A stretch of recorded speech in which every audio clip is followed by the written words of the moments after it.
Assalamualaikum ya akhi ya ukhti.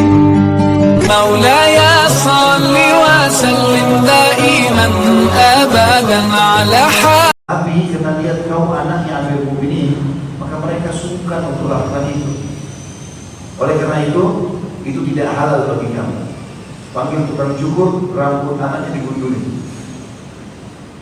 Gak boleh ada syubhat. Buang rambutnya. Begitu luar biasanya jerinya. Supaya jangan ada hisab hari kiamat itu.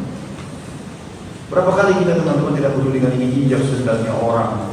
Lagi hujan jangan terus air sembarangan. Kita kontrak rumahnya orang, kita rusakin. Kan kontrakan juga amanah. Kita terima begitu, kembalikan begitu. Saya kontrak rumah itu hari di Syondet. Waktu saya pulangin lebih bagus daripada saya terima. Tapi dia kaget orangnya. Ini rumah di chat semuanya. Oh iya, tanggung jawab saya kan masuk baru rumah itu. Belum ada yang huni. Saya kembaliin dalam kondisi lebih bagus daripada saya. Sampai dia berharap saya bisa lanjutin kontraknya. Aman. Ada satu teman di Condet dekat rumah saya bilang, Ustaz, orang jangankan chat begini habisin sekian banyak uang gitu. Kadang-kadang orang kontrak rumah begitu pulang, begitu selesai kontraknya pintunya orang dicabut, jendelanya dicabut. Yui. Mana cara? Berapa banyak keran air rumah kontrakan kita yang kita rusak, tidak kita ganti. Berapa banyak keramiknya orang yang kita percaya kita ganti. Atapnya yang kita bocorin. Baik itu kan kena hujan, betul. Yang tinggal siapa? Kan kita. Berapa banyak orang rental mobil teman-teman dirusak mobil orang lain. Jalanan, lubang, ditutup, apa saja. Polisi tidur juga gitu. Pokoknya nggak. Kenapa? Sewa. Ini bukan karena masalah sewa, tanggung jawab kita kepada Allah hari kiamat. Tidak bisa. Orang yang bisa nggak lihat tapi Allah melihat, Allah akan menghisab kita secara pribadi. Jangan coba-coba di zona itu. Jadi orang yang lurus, orang mukmin itu yang kelihatan secara zahirnya itulah yang ada dalam jiwanya dan perilaku. Tidak ada bedanya. Dia jujur-jujur apa adanya. Dan antara dia dengan Allah Subhanahu Wa Taala tidak ada sama sekali yang berbeda. Ini harus kita garis bawahi teman-teman. Di sini judulnya mengingat mati dan bersiap-siap untuknya. An-Nasa'i meriwayatkan kata Imam Qurtubi rahimahullah dari Abu Hurairah radhiyallahu anhu. Dia berkata, Rasulullah SAW bersabda, "Aktsiru min dzikri hadhil ladzat ya'ni al-maut." Sering-seringlah kalian mengingat perkara yang memutuskan segala kelezatan dunia. Maksudnya adalah mati. Artinya di sini teman-teman sekalian bukan berarti kita tidak usah makan, tidak usah tertawa, tidak usah senang-senang. Nah, Allah menyuruh kita menikmati dunia, tapi bukan target. Pernah ada sahabat kaya punya kemampuan, tapi bajunya biasa sekali gitu kan. Maka ditanya oleh Nabi SAW, kenapa kau tidak mengganti penampilanmu? Apa kau tidak punya uang? Dia bilang ada ya Rasulullah. Lalu kata Nabi SAW, ingatlah Allah suka melihat bekas sifatnya pada hambanya. Bukan berarti kita kejar akhirat, kemudian kita nggak pakai baju yang bersih, kemudian kita tidak menggunakan kendaraan yang bagus. Nah, pakai, tapi bukan target. Nabi SAW mengatakan puncak nikmat Allah pada seorang hamba adalah di badan yang sehat, di rumah yang luas, di belakang yang nyaman. Kita boleh nikmati. Allah juga katakan dalam surah Al-Qasas ayat 77, A'udzubillahi minasyaitonir rajim, surah nomor 28, wabtaghi fima ataka Allahu daral akhirah, berkualitas. Tapi jangan bakhil, tidak bagi kepada orang lain. Jangan dari sumber haram, karena akan jadi masalah buat kita. Seperti itulah. Jadi kita mengimbangi antara keduanya, tapi target utama adalah akhirat yang dimaksud. Ingat kematian, artinya ingatlah kalau kita akan mati dan kita akan tinggalkan dunia ini. Kalau kita lagi pengen makan satu restoran, nggak ketemu makanannya, sudah cari restoran lain, makan makanan lain. Kita mau tidur, tempat yang kita inginkan tidak siap atau belum siap, tidurlah di tempat lain. Semua bisa kok, mudahin di tempat yang nyaman. Oke, di tempat yang sedang memang tidak nyaman karena ada banjir, ada mati lampu, nggak apa-apa kok, biasa saja. Orang umum bisa hidup dalam semua kondisi. Itu yang harus kita pahami. Al-Hafidh Abu Nu'aim kata beliau telah mentakhrij dengan isnadnya dari Malik bin Anas, dari Yahya bin Sa'id, dari Sa'id bin Musayyib, dari Umar bin Khattab. Dia berkata, Rasulullah SAW bersabda, sering-seringlah kalian mengingat perkara yang memutuskan segala kelezatan, maksudnya dunia. Kami bertanya, wahai Rasulullah, apakah yang memutus segala kelezatan itu? Maka beliau menjawab, mati. Mati. Tentu di sini orang-orang yang lalai, teman-teman sekalian, dia pasti kesulitan. Seperti misalnya pernah Khalifah Sulaiman bin Abdul Malik rahimahullah bertanya kepada Salamah bin Dinar. Salamah bin Dinar seorang ulama besar. Waktu saat Sulaiman bin Malik lagi datang ke Madinah, sholat di masjid Nabi SAW, ziarah kepada kubur beliau alaihissalatu wassalam. Setelah itu dia bilang, kira-kira ada nggak di Madinah ini yang masih hidup orang yang pernah menjadi sahabatnya sahabat Rasulullah? Tabi'in maksudnya. Karena sahabat Nabi sudah meninggal semua. Maka salah satu penasihatnya ada di rumah ini, Salamah bin Dinar. Kata dia, siapa itu Salamah bin Dinar? Kata Amir Mu'minin, kata raja ini. Kata dia, salah satu ulama besar, masyhur, muridnya Abdullah bin Umar, Abdullah bin Abbas. Kata Amir Mu'minin, baik, tolong panggilkan. Dengan cara santun aja dia datang. Datanglah Salamah bin Dinar. Waktu itu kebetulan karena Khalifah datang, orang semua salaman sama Khalifah. Lalu Khalifah bilang, Sulaiman bilang, wahai Salamah, kenapa kau begitu sombong dengan aku? Kata Salamah, kesombongan apa oleh Amir Mu'minin? Ya, orang semua tahu saya datang ke Madinah dan orang semua mendatangi saya. Kenapa kamu tidak datang?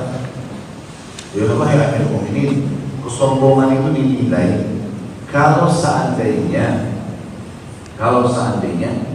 kita sudah kenalan lalu saya sengaja tidak datang. Tapi ini saya belum kenal Anda belum kenal saya. Kesombongan dari mana? Dan sekarang Anda panggil saya datang. Maka kata Sulaiman, betul Syekh ini maksudnya ulama, betul Syekh. Kalau kita kiai atau ustaz. Lalu kemudian mulailah Khalifah Amir Mu'minin tanya, saya punya banyak pertanyaan agama, bisa saya tanya? Kata dia, silakan. Pertanyaan pertamanya adalah, ini jadi saksi bahasa kita. Kata Sulaiman kembali, wahai Salamah, wahai Syekh, kenapa kita ini takut menghadapi kematian? Kenapa rasa takut menghadapi kematian? Bukan orang mukmin tidak usah takut. Kata Salamah bin Dinar, karena kita sudah memperindah dan menghabiskan semua potensi kita di dunia, sehingga kita merusak akhirat kita. Gak mau kenal halal haram, pokoknya saya mau punya rumah, saya mau punya mobil, mau riba kah, mau hasil curian kah, mau manipulasi data kah, pokoknya saya harus punya mobil, saya harus punya rumah, saya harus punya handphone. Paksain diri, karena kita sudah memperbaiki dunia kita tanpa memperdulikan masalah hukum halal haramnya Allah, dan kita rusak akhirat kita. Gara-gara itu takut mati. Jadi kalau seseorang makannya, minumnya, pakaiannya, pergaulannya, tempat tinggalnya, transportasinya, semuanya halal, apa yang dia takutkan? Walaupun sederhana teman-teman sekalian, Allah sudah maha adil ya. Renungi baik-baik ini teman-teman sekalian. Saya berharap setiap statement yang kami sampaikan renungi dan diniatkan untuk menjadi sebuah kaidah hidup. Allah menciptakan tubuh kita, poster kita seperti ini teman-teman. Kita butuh tempat tidur 1 kali 2 meter. Cukup kok kita tidur. Kalau Allah berikan kita ranjang besar 2 meter, Masya Allah. Artinya untuk tidur supaya kita bisa kuat beraktivitas besok cuma butuh 1 kali 2 meter. Di mana saja kita bisa nyempil kok sebenarnya. Kalau ada rumah besar, alhamdulillah. Kalau tidak ada, syukur. Ada orang tinggal di gubuk, ada orang tinggal di trotoar jalanan. Mudahkan kehidupan. Perut kita teman-teman butuh 1 piring nasi, maksimal 2. Udah kenyang. Baik, kalau tempat tidur, badan kita cuma butuh 1 lembar baju, 2 lembar, 3 lembar sudah keringatan. Benar ya? Hah? Kok senyap, gak ada suara? Benar gak? Kita cuma butuh tidur sebentar itu kan? Tidak tahu kalau ini Masya Allah ada yang badannya 3 meter sehingga butuhannya 5 meter. Butuh tempat tidur yang seperti itu saja. Butuh makanan juga tidak terlalu banyak, 1-2 piring. Minum juga segelas, 2 gelas air putih sudah luar biasa, sudah cukup. 3 gelas sudah kenyang perutnya. Badan kita cuma butuh 1-2 lembar baju. Itu lembar sudah kelihatan. Kecuali mungkin orang di musim dingin gitu ya. Kalau sudah ini kaidah hidupnya, lalu untuk apa kita ambil harta warisan kerabat kita? Untuk apa bunuh-bunuhan mengambil tanah harta warisan? Oh, dikemanain duit itu? Bangga karena nolnya banyak, angka kita terkening. Tapi itu uang haram. Untuk apa berantem sama orang? Untuk apa gunjing dan fitnah orang? Kebutuhan kita cuma itu kok. Untuk apa semua? Jadi jangan buka pintu-pintu masalah kalau tidak pada sebenarnya simpel sekali, mudah sekali. Menurut riwayat Ibnu Majah lanjutannya dari Ibnu Umar radhiyallahu anhu bahwa dia berkata, saya pernah duduk bersama Rasulullah SAW, tiba-tiba datang seorang laki-laki Ansar dan dia mengucapkan salam kepada Nabi SAW sambil berkata, ya Rasulullah, ayyul mu'minina afdalu? Qala ahsanuhum khuluqa. Qala fa ayyul muslimina akyas? Qala aktsaruhum lil maut dzikra wa ahsanuhum lima ba'dahu isti'dadan ulaika al-akyas atau ulaika al-akyas. Wahai Rasulullah, kata sahabat ini orang Ansar, orang mukmin manakah yang paling utama? Maka beliau pun menjawab, orang yang paling baik akhlaknya, santun sama semua orang, tidak ada masalah. Akhlak ini banyak definisinya teman-teman. Salah satu yang menarik dari definisi para ulama, akhlak itu adalah engkau tidak membalas keburukan orang lain kepadamu dengan keburukan yang sama.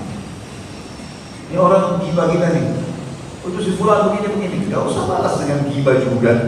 Jangan, biarin aja dengan dosanya.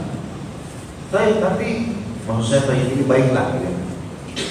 Baiklah, kalau nanti saya tidak balas dia, enak benar dia. Enggak, tidak ada yang luput dari penglihatan dan pengawasan Allah Subhanahu wa ta'ala. Semua Allah tahu. Tidak ada dosa yang tidak dihukum, tidak ada pahala yang tidak dibalas. Dia berbuat akan ada akibat perbuatannya. Tidak usah khawatir. Nama saya sudah rusak, Allah perbaiki dengan cara. Tidak usah khawatir. Orang fitnah jangan dibalas dengan fitnah, teman-teman. Ya. Biarin dia dengan kesalahan. Orang aja bertengkar, tinggalkan. Saya pernah bilang, kalau ada orang aja kita berkelahi, bertengkar, tinggalkan dia dengan tembok bertengkar. Tidak usah layan. Kalau kita diserang, kita membela dirinya. Tapi habisin energi untuk itu apa? Dan jangan mengkhayal teman-teman sekalian, kita di dunia ini tidak punya musuh. Ada saja orang tidak suka. Walaupun kita sudah baik sekali. Terbukti Rasulullah SAW bukankah beliau sangat baik, santun, dermawan, utusan Allah, pemimpin anak Adam. Tapi ada saja, ada orang munafik tidak suka, ada orang kafir tidak suka, ada orang yang cemburu dengan keadaan ini. Bahkan kepala suku Sa'ad banyak sekali anggotanya mau masuk Islam, tapi syaratnya saya harus jadi pengganti Muhammad. Karena Rasulullah itu urusan Allah, bukan saya tentukan kalau saya meninggal bisa menggantikan. Gara-gara tidak mau masuk Islam. Banyak orang yang tidak suka dengan Nabi SAW. Tapi orang yang tidak suka jelas sudah buruk, karena memang Nabi SAW orang baik. Kalau kita baik, yang suka kita pasti orang baik juga teman-teman. Yang tidak suka sama kita berarti orangnya buruk, karena kita sudah baik kan gitu. Tapi pasti kita akan temukan ada saja orang yang mencari celah-celah kesalahan kita. Jangan balas dengan keburukan. Dalam rumah tangga misalnya, ada orang pasangannya selingkuh, naudzubillah. Jangan balas dengan selingkuh. Dia dihukum, kita dihukum. Apa yang balas keburukan dan keburukan? Jangan. Urusan kita dengan Sang Pencipta Allah, Allah Maha tahu. Kalau memang terus saja dilakukan keburukan tersebut, Allah bisa gantikan orang yang lebih baik. Itu jelas. Itu akhlak. Kata Nabi SAW waktu ditanya orang mukmin mana yang paling utama? Paling utama maksudnya yang paling Allah cintai, paling besar pahalanya, paling lain dijadikan sebagai teman, sebagai suami, sebagai istri. Ya. Maka kata Nabi SAW orang yang paling baik akhlaknya. Dan akhlak banyak definisinya, diantaranya adalah tidak membalas keburukan orang lain kepadanya dengan keburukan yang sama. Orang itu bertanya lagi, orang muslim manakah yang paling cerdas, cerdik? pintar. Maka beliau menjawab, orang yang paling banyak mengingat mati. Setiap mau makan, halal kan? Hati-hati, karena saya mau mati dihisab. Kayak Umar bin Khattab dan Abu Bakar juga pernah begitu teman-teman sekalian. Beliau punya kuda, satu hamba sahaya, sama Abu Bakar yang bekerjakan. Setiap hari makan sama Abu Bakar. Orang ini bekerja. Kita di sana digulung masih sebentar ada batu, sebentar ini, sebentar itu. Kalau dia pulang malam, dia beli makanan, dia makan berdua sama Abu Bakar. Abu Bakar sering tanya, setiap kali makan tanya, kamu dapat uang dari mana? Oh saya tadi begini dan begitu. Sama Abu Bakar dianggap halal dimakan. Satu waktu pernah Abu Bakar lupa tanya orang ini. Habis makan sudah telan makanan baru dia tanya, hari ini kau dapat duit dari mana? Dia bilang dulu di zaman jahiliyah di Mekah, saya dulu pernah pura-pura jadi dukun. Kata orang ini, saya pura-pura jadi dukun. Dukunnya aja sudah dosa, ditambah lagi pura-pura jadi dukun. Lalu kemudian pernah ada satu orang yang saya tipu, dia bilang. Dia datang, dia tanya kasus, saya ajarkan, saya sebutin, ternyata terjadi betul seperti apa yang saya ucapin. Tapi dia nggak punya duit dulu. Sekarang dia sudah masuk Islam. Ketemu sama saya tadi. Dia ingat, oh saya dulu punya utang sama kamu, saya dikasih duit. Maka makanan ini dari duit itu. Apa yang Abu Bakar lakukan teman-teman? Dikorek tenggorokannya, dimuntahin makanan tadi. Saking tidak punya masuk makanan haram. Coba perhatikan, bedakan ini dengan banyaknya sekarang generasi muda muslim. Di Indonesia kita bicara, masuk restoran, gak ada label halal atau tidak tahu ini halal atau haram. Yang penting makanan asing, yang penting ini terkenal, yang penting orang banyak makan. Tidak, saudara, haram masuk kepada kita. Jangan terpengaruh dengan casing makanan. Ini kari, ini daging, ini gorengan, ini segala macam, itu variasi di lidah. Masuk ke tenggorokan ukuran sepertiga jari, udah nggak ada lagi itu dibedain mana kari, mana sambal, mana nasi. Jadi untuk isi tubuh masuk itu badan selesai, halal, gitu kan? Bahkan kata Nabi SAW, hai anak Adam, makanlah makanan yang cukup membuat tulangmu berdiri tegak. Artinya pikirkan baik-baik, jangan sembarangan, jangan ceroboh. Di sini dikatakan orang muslim yang paling cerdas adalah yang paling banyak mengingat mati. Artinya semua lini kehidupannya dihubungkan dengan masalah kematian. Jangan sampai saya mati nih, saya sekarang berzina, saya sekarang bohong, saya sekarang menipu, saya sekarang apa. Terus kalau saya mati tiba-tiba gimana nih? Tanggung jawabannya seperti itu maksudnya. Dan paling baik persiapannya untuk kehidupan setelah mati. Sibuk dari ibadah ke ibadah, dari ibadah ke ibadah. Sabar teman-teman sekalian, sabar. Sabar itu dalam 3 hal. Sabar dalam mengerjakan ketaatan. Kita berdiri sholat malam, butuh kesabaran, ngantuk. Kita mau tidur, tapi Allah perintahkan ada balasan. Puasa, haus memang, panas cuaca, sabar. Mengerjakan ketaatan, sabar. Kita mau berbagi, mau sedekah, kita juga suka dengan harta itu, sabar. Orang tua kita sudah tua, kita mau bakti, cerewet, suka marah-marah, sabar. Memang sudah begitu. Sabar yang pertama dalam ketaatan. Sabar yang kedua adalah sabar dalam meninggalkan maksiat. Setiap orang di antara kita teman-teman pasti terlintas peluang berzina, tidak mungkin tidak. Pasti dia punya kesempatan untuk melakukan kapan saja, di mana saja. Sekarang kita tinggal masuk ke hotel, masuk sewa kamar sendiri, gak ada yang tahan kita untuk berzina. Gelap-gelipnya lampu malam hari, karaoke-nya, diskotiknya, tempat berzinahannya, setiap saat orang mampir tinggal parkir masuk berzina. Tapi sabar, jangan lakukan. Dibutuhkan kesabaran.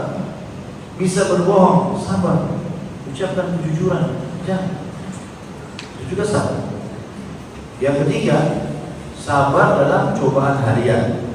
Lapar, haus, gangguan orang, digibah. Siapa di antara kita teman-teman sekalian belum pernah tipu orang? Ada saja pasti yang tipu dia. Siapa di antara kita yang belum pernah mengalami utang, orang utang kemudian tidak bayar? Ada saja. Bukan cuma Bapak Ibu lalui, semua kita lalui. Siapa di antara kita tidak pernah gerah, tidak pernah pernah lapar, tidak pernah haus, tidak pernah sumpah, tidak pernah sedih. Tidak ada. Orang Nabi-Nabi aja alami itu kok. Sabar. Ya, sabar harus. Dan sabar ini definisinya adalah, tadi sabar dalam 3 hal. Definisinya menerima takdir Allah dan ikhtiar mencari jalan keluar. Itu sabar. Jadi misal Bapak Ibu bangun tidur pagi hari sakit flu misalnya. Semalam kita gerah nih, AC-nya kita kecilin. Tadinya 20 Celcius sekarang jadi 16 misalnya. Gerah nih. Lalu karena dingin, pagi hari bangun flu. Udah flu nih sekarang. Sabar. Bagaimana sabarnya? Terima itu sebagai keputusan Allah. Allah sedang menguji. Lalu ikhtiar, minum teh hangat, minum obat, sabar namanya. Orang utang yang kita nggak bayar. Sabar itu bukan, udahlah, sudah ada tempo yang nggak mau bayar, saya sabar aja. Bukan, itu bukan sabar. Sabar itu terima, oh orang ini belum bayar, tidak bayar. Berarti Allah lagi menguji saya nih, uang saya belum dikembaliin. Lalu kita ikhtiar, tagih coba. Orang yang punya piutang kepada orang lain, kemudian dia tagih, bahkan dia sampai laporkan dan dipenjara orang itu, tetap sabar loh ya. Jangan dianggap orang itu tidak sabar, memang dia ikhtiar mengambil haknya, itu boleh. Sabar. Anak kita sakit, kita ikhtiar terima Allah sedang menguji saya. Baiklah, saya ikhtiar dokter ini, dokter itu, baca artikel ini, artikel itu, ya sabar. Makanya perlu digarisbawahi teman-teman sekalian. Kata beliau, dan yang paling baik persiapannya untuk kehidupan setelah mati. Dia sabar dalam menjalankan ibadah, sabar dalam meninggalkan kemaksiatan, sabar dalam cobaan harian. Mereka itulah orang-orang yang cerdas atau cerdik. Hadis ini sahih diriwayatkan Imam Malik. Juga menurut Imam Tirmidzi dari Shaddad bin Aus, Shaddad bin Aus radhiyallahu anhu, sabda Nabi SAW, orang yang cerdas atau cerdik ialah orang yang menaklukkan dirinya dan beramal untuk kehidupan setelah mati. Maksudnya mengontrol dirinya. Halal nikmat, haram enggak. Dan pahami teman-teman sekalian, yang halal lebih banyak daripada yang haram. Untuk apa maksud yang haram? Haram itu ayatnya sedikit sekali. Allah haramkan babi, gantinya sapi, kambing, ayam, kelinci, ikan. Kenapa babi? Allah larang khamr, tak boleh minuman keras. Susu, gantinya madu, sirup, air putih, banyak. Tidak boleh zina. Gak boleh pacaran sebelum nikah. Ada nikah. Zina sama nikah dua istilah yang berbeda. Zina sama dalam bahasa biologis. Memang Allah kasih tuhan kita suka lihat lawan jenis. Itu cuma fitrah. Kalau kita tak dibuat suka dengan lawan jenis, maka gak ada populasi manusia. Allah memang buat kita suka memandang lawan jenis. Kita mau ciuman, kita mau sentuhan, kita mau letakkan kepala di kepala. Memang Allah buat fitrah ini. Allah bilang dalam Al-Quran, A'udzubillahi minasyaitonir rajim, zuyyina lin-nasi hubbus syahawati minan nisa. Allah telah menghiasi dalam jiwa laki-laki, perempuan juga sama. Hubb syahwat, suka, rasa suka dengan syahwat. Memang kita suka. Mau curhat-curhatan, mau sayang-sayangan, iya. Tapi Allah ajarin caranya. Nikah sama zina bedanya cuma 5 menit kan? Cuma kalimat akad kok. Zina ketakutan masuk hotel. Allah buat pasti takut. Tidak ada orang zina tidak takut. Kata ulama, walaupun orang kafir, Allah masih memberikan beban dalam jiwanya. Masuk ke hotel sembunyi-sembunyi, takut ketahuan, sedikit ada suara ketakutan. Akhirnya biologisnya juga tidak sempurna. Spermanya juga jadi buruk, sel telur jadi buruk. Anak generasi manusia yang lain nanti kalau hamil di luar nikah juga tidak sehat. Gitu. Malu sendiri perempuan yang hamil di luar nikah, malu ditutupin perutnya. Bahkan banyak aborsi terjadi gara-gara karena malu itu. Baik, kenapa gak nikah? Walinya perempuan cuma mengatakan saya nikahkan kamu dengan anak perempuan saya dengan mas kawin, dan laki-laki mengatakan saya terima. Itu saja. Saya terima sudah sah, walaupun gugur. Dan misalnya kalau gugur disuruh pulang. Apalagi ada yang diharuskan bahasa Arab, harus. Saya terima. Seperti si wanita perempuan bilang, saya menyerahkan kepada anak perempuan saya. Dulu saya tak menjawab, sekarang saya menjawab. Mau gak? Baik, saya terima. Selesai, ada 2 saksi, ada mahar. Semua orang tahu setelah akan nikah akan biologis, tapi beda. Dua-duanya pengantin gembira, senang, biologis juga jadi nyaman, kualitas sperma betul bagus, hamil juga tetap bangga. Betul hamil dari suaminya, hamil dia bekerja. Ada suatu takut anak yang lahir 111. Kenapa harus yang haram? Halal ada.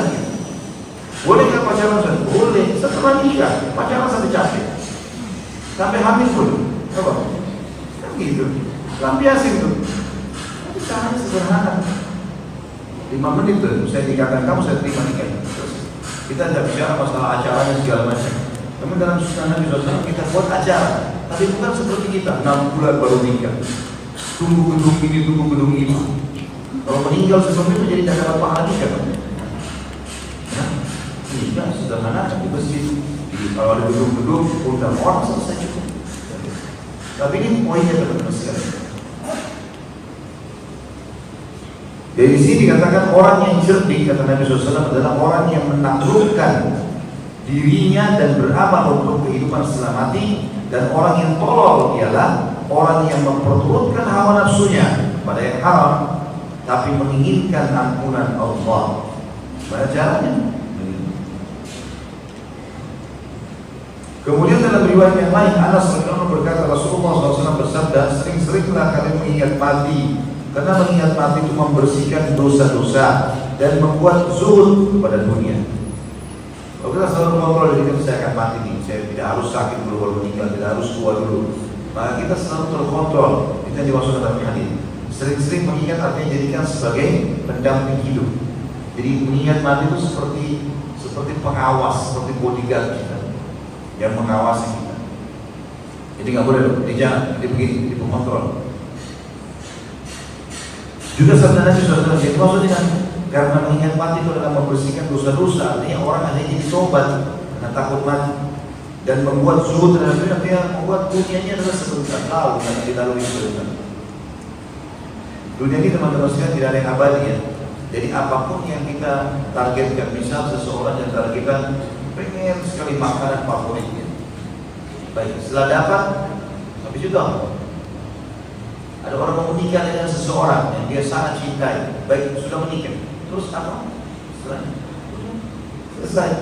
Artinya boleh kita menikah selama halal, tapi memang tidak bisa jadikan target yang tidak abadi. Di akhirat beda kehidupan ini, semua memang abadi. Allah subhanahu wa ta'ala banyak khalidina fiha, kekal di dalamnya. Janji-janji tentang surga banyak sekali, istana layang-layang, buah-buahan, pakaian segala macam. Sebagaimana dunia ada akhirat. Seperti kita dulu tidak ada, jadi ada. Begitu juga sama. Orang kalau mati kan seperti orang bangun dari mimpi. Oh ternyata ini loh histori hidup saya ya. Dari saya baik, tapi saya itu meninggal. Ini loh. Oh ternyata pendek sekali. Banyak sekali pelanggaran yang saya lakukan. Maka bersyukurlah Bapak Ibu sekalian kalau Allah menyampaikan di dalam hati kita, termasuk seperti kita dengarkan pada kesempatan ini dengan izin Allah, maka membuat kita tidak bisa mengontrol diri jadi orang yang baik. Jadi orang baik jangan setengah-setengah ya. Jangan hijrahnya setengah-setengah. Jadi orang baik dipilah-pilah, mana yang dia suka dijalankan, yang tidak nggak apa-apa deh, saya masih buat lagi. Jangan. Seperti kita cuci baju, pakai deterjen dengan pakai kencing, kotoran. Tetap aja kotor walaupun kita kasih sedikit kotoran itu kan. Nah, sekarang pakai pembersih. Jangan setengah-setengah. Jadi orang baik. Jadi juga balasan Allah jadi baik. Maksimal kita dapatnya. Jangan setengah-setengah jadi orang baik. Sekalian. Juga Rasulullah SAW bersabda dalam hadis yang lain, cukuplah maut itu menjadi penasehat dan cukuplah maut itu menjadi pemisah. Jadi artinya orang sadar kalau mati itu akan datang. Itu penasehat yang sangat luar biasa. Kemudian juga cukuplah maut menjadi pemisah, maksudnya pemisah kita dengan dunia. Rasulullah SAW juga pernah ditanya, adakah seseorang yang dihimpun bersama para syuhada? Dia menjawab, ya, orang yang mengingat mati dalam sehari semalam sebanyak 20 kali. As-Suddi berpendapat tentang firman Allah yang menjadikan mati dan hidup supaya dia menguji kamu, supaya siapa di antara kamu yang baik amalnya. Surah Al-Mulk ayat 2. bahwa maksudnya adalah orang yang paling banyak mengingat mati, paling baik persiapannya, dan paling takut dan berhati-hati untuk menghadapinya. Tentu di sini teman-teman sekalian, kalau kita lihat footnote-nya, banyak sekali riwayat yang ditulis atau diteliti oleh pentahqiq ya. Ada orang datang, buku Imam Qurtubi ini diteliti lagi kembali dan ditelusuri, ada beberapa hadis yang lemah. Kalau kita lihat di situ di footnote ada lemah, hasan gitu ya. Tetapi perlu kita garis bawahi, kalau seandainya hadis lemah itu tidak bertolak belakang dengan hadis yang hasan atau hadis yang sahih, derajat lebih baik darinya. Dan juga lemahnya bukan lemah karena ada pendusta misalnya, maka dia dipakai untuk melengkapkan riwayat-riwayat yang sahih. Riwayat tentang masalah peringatan Nabi SAW masalah kematian banyak yang sahih. Jadi riwayat-riwayat lemah yang disebutkan tadi ini adalah bukan riwayat yang bentrok dengan hadis-hadis itu, tapi riwayat yang seperti pendukung saja. Makanya Imam Qurtubi menulis di sini. Beda kalau hadis lemah itu bentrok dengan hadis yang lebih kuat, hasan atau sahih. Ya. Seperti misalnya hadis sahih atau hadis hasan memerintahkan mengerjakan satu perbuatan, tapi hadis lemah melarang kita itu. Atau sebaliknya, hadis lemah membolehkan, hadis sahih melarang, maka tidak boleh kita kerjakan. Baik, ada sebuah bahasan di sini terus oleh beliau mengingat perkara yang memutus segala kelezatan. Di atas tadi sudah disebutkan hadis Rasulullah SAW, sering-seringlah kalian mengingat perkara yang memutus segala kelezatan. Menurut para ulama kita, semoga Allah merahmati mereka, maksudnya para ulama muslimin, bahwa ini adalah ungkapan yang padat dan ringkas, memuat segala macam peringatan, dan merupakan nasihat yang sangat ampuh. Karena orang yang mengingat mati dengan sebenar-benarnya akan menyudahi segala kelezatan yang sedang dia nikmati, dan tidak lagi menginginkannya di masa mendatang, serta membuatnya zuhud terhadap kelezatan apapun yang pernah diidam-idamkannya. Artinya, kalau ada dia nikmati, kalau tidak ada dia biasa saja. Jadi bukan orang yang dijadikan sebagai target. Sampai ada orang gara-gara tidak jadi nikah sama si fulan bunuh diri, gara-gara tidak pernah nikah tapi jadi nikah sama si fulan akhirnya jadi kufur, tidak mau ibadah. Kesalahan sama aja kalau laki-laki sama perempuan itu. Nah, saya bilang beda casing saja, sama-sama bisa bicara kok gitu. Nah ini kalau kita bandingkan manusia sama boneka, yang lain sama-sama manusia, tidak ada pesan. Kalau boleh memang keimanannya ya. Dikatakan tetapi jiwa yang beku dan hati yang lalai tampak masih memerlukan nasihat panjang lebar dan kata-kata yang menariknya. Kalau tidak, maka sabda Nabi SAW di atas ditambah firman Allah Subhanahu Wa Taala, kullu nafsin dha'iqatul maut, dalam Al-Imran 185 dan Al-Ankabut 57, tiap-tiap yang berjiwa pasti akan merasakan mati. Niscaya sudah cukup bagi siapapun yang mendengarnya dan memikirkannya. Oleh karena itu, Amir Mu'minin Umar bin Khattab seringkali menyandungkan bait-bait ini, maksudnya syair ya, dan mengambil hikmah dari syair berikut ini. Segala apa yang kau temui, tak satu tetap cerah berseri. Hanya Allah kekal abadi, harta dan anak musnah pasti. Suatu hari gudang-gudang Hurmuz juga. Hurmuz ini nama rajanya Persia waktu itu. Kata Umar, suatu hari gudang-gudang hartanya Hurmuz juga takkan berguna untuk semua. Bahkan Ad ini kaum Ad, kaumnya Nabi Hud, dulu kala berusaha untuk kekal tapi tidak bisa. Kaum Ad ini teman-teman terkenal, mereka posturnya tinggi besar, kekar-kekar. Tidak ada dikatakan dari kaum Ad yang pendek, yang kecil, semuanya tinggi besar, kekar-kekar. Dan mereka bisa menjebol gunung-gunung jadi rumah, saking kuatnya. Dan mereka berusaha dengan kekuatan fisik untuk kekal, tapi semuanya mati. Tidak juga Sulaiman, nabi dan raja. Apa yang kurang dari kerajaan Nabi Sulaiman alaihissalam? Raja, nabi, bisa mengerti bahasa hewan-hewan. Allah ceritakan dalam surah An-Nahl, surah tentang semut, di mana Sulaiman mendengar keluhan semut-semut yang tadinya Sulaiman alaihissalam pada saat mau lewat di lembah semut itu, ratunya berkata, wahai semut-semut, masuklah dalam lubang-lubang kalian. Karena sungguhnya Sulaiman akan lewat, jangan mereka menginjak karena sebentar mereka tidak sadar. Tapi Sulaiman dengar suaranya, Allah kasih kerajaan yang luar biasa. Bisa dengar suara semut, bisa ngerti bahasanya. Maka Sulaiman AS memberhentikan pasukan. Semuanya. Ada pasukan yang tanya, kenapa Nabi Allah berhenti? Kata Sulaiman, di lembah ini banyak semut dan mereka lagi menunggu untuk masuk ke dalam lubang. Kita tunggu sampai mereka masuk ke lubang baru kita lewat, agar jangan kita menginjak mereka sementara kita tidak menyadari.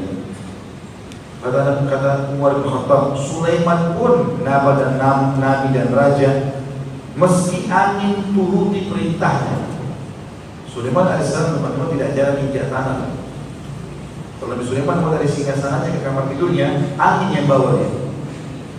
Angin kendaraannya. Sampai pada dalam satu riwayat disebutkan Sulaiman AS lagi terbang dibawa oleh angin. Rupanya ada satu petani dari masyarakatnya di Palestina. Lihat, kalau dia bilang Subhanallah, Maha Suci Allah yang telah mengaruniakan anaknya Daud kerajaan ini. Maksudnya Nabi Sulaiman AS. Angin membawa suaranya petani itu, Nabi Sulaiman di atas sana. Lalu Nabi Sulaiman turun, minta angin turunkan, turun. Nabi Sulaiman temui petani. Lalu Nabi Sulaiman tanya, apa yang kau bilang tadi? Orang itu sempat takut. Kok bisa dia ngerti? Nabi Sulaiman kok bisa tahu apa yang diucapin? Dia bilang, saya cuma mengucapkan Subhanallah, Maha Suci Allah yang telah mengaruniakan anaknya Daud kerajaan ini.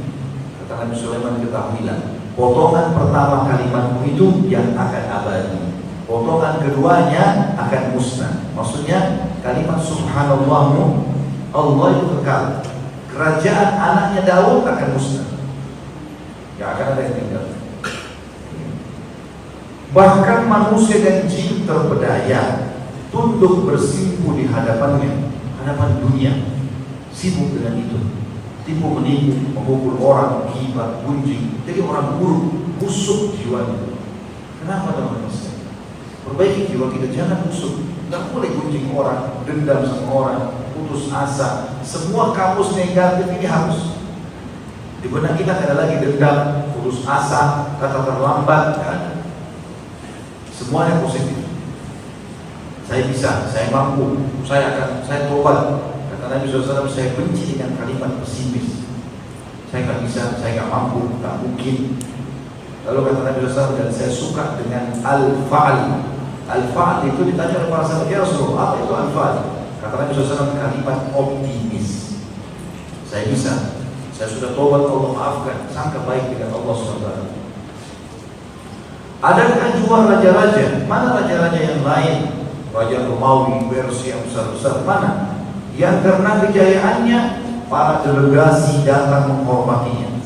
Banyak orang-orang datang, duta-duta datang untuk menemui mereka dari segala penjuru dunia. Justru di sanalah sebuah telaga, maksudnya di surga, yang bakal didatangi tanpa dusta. Suatu hari kita pun tiba, sebagaimana mereka pula akan tiba. Hikmah mengingat kematian, teman-teman sekalian.